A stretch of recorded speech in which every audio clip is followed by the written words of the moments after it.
영화 나란말싸미 개봉 이후 창작성 인정과 역사 왜곡 논란에 부딪히고 있는 가운데 논란에 대한 다양한 목소리가 이어지고 있습니다.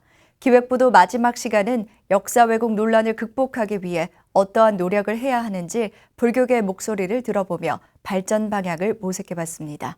이동근 기자입니다.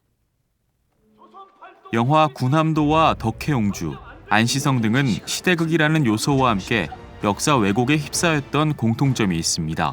당시 비판의 정도와 흥행에 각기 다른 양상이 나왔지만 영화 나란말싸미가 겪고 있는 논란은 비교적 높은 체감을 기록하며 창작성 인정과 역사 왜곡으로 나뉘고 있는 상황입니다.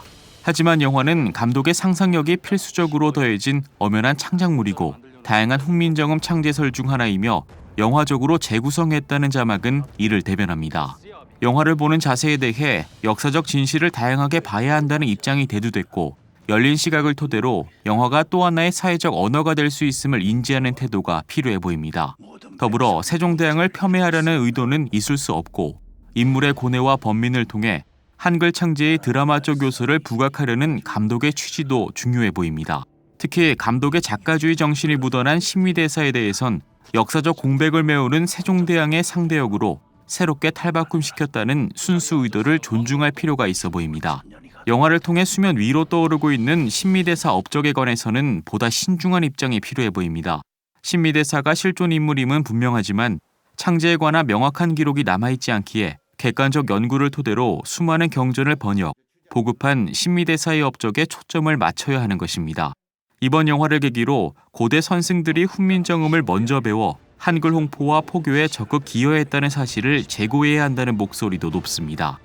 불교가 한글 창제에 관여했던 건 100% 맞고 만드는 시대 배경에 대한 다양성에 대해서 생각을 해봐야 되는 거고 이렇게 될 수도 있고 저렇게 될 수도 있어 라고 하는 창제자에 대한 다양성도 우리가 생각을 해봐야 되는 거고 신미대사를 비롯한 심층 연구는 논란 이후를 준비하는 선결과제로 주목받고 있습니다. 다수의 불교학자들에 따르면 신미대사뿐 아니라 학조대사 등 당시 제자들에 대한 폭넓은 연구가 필요하고 스승인 나홍화상을 필두로 법맥 관련 명증이 뒷받침돼야 한다는 입장입니다. 한국불교사 연구소는 오는 11월 관련 주제를 기반으로 세미나를 적극 검토 중이라고 밝혔습니다. 신미, 학열, 학조 이쪽 부분이 좀 더 밝혀져야 돼요. 맥이 정확하게 아주 확정적으로 밝히기가 어려운 상태예요. 자료를 더 찾아내서.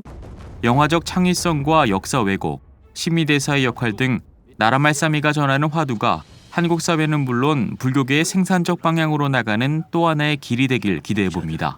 BTN 뉴스 이동근입니다.